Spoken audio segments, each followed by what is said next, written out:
Hello বন্ধুরা, study motivation YouTube চ্যানেলে তোমাদের সকলকে স্বাগত। আজকের আলোচনার বিষয় হলো বাংলা অনুচ্ছেদ রচনা আমাদের বিদ্যালয়ে। আজকের এই রচনাটি তোমরা ক্লাস 2, 3, 4 এবং 5 পর্যন্ত লিখতে পারবে। আমাদের বিদ্যালয়। আমাদের বিদ্যালয়ের নাম সারদা শিশু নিকেতন। তোমরা এখানে তোমাদের বিদ্যালয়ের নামটি লিখবে।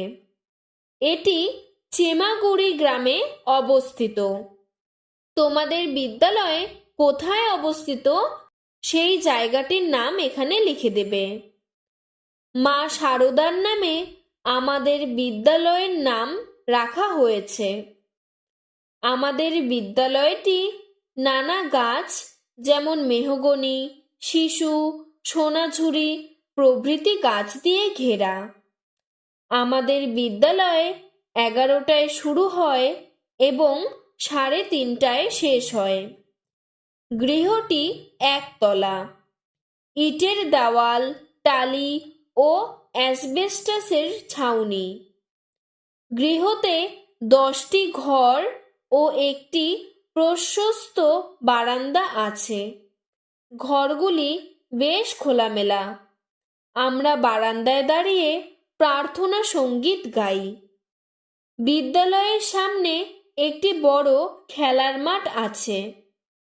একটি ছোট বাগান আছে। বাগানে আমরা ফুল চাষ করি। আমাদের বিদ্যালয়ে 10 জন শিক্ষক শিক্ষিকা আছেন। তারা আমাদের খুব যত্ন করে পড়ান। আমরাও তাদের শ্রদ্ধা করি। সরস্বতী পূজা, স্বাধীনতা দিবস ও মহাপুরুষদের জয়ন্তী উপলক্ষে আমাদের স্কুলে বিভিন্ন অনুষ্ঠান হয়। আমরা আমাদের স্কুলের জন্য গর্ববোধ করি। আজকের রচনাটি এতটুকুই। তোমাদের যদি আরও এরকম অন্য কোনো অনুচ্ছেদ রচনার প্রয়োজন হয় আমাকে কমেন্ট বক্সে জানাবে, আমি সাহায্য করার চেষ্টা করব। ধন্যবাদ।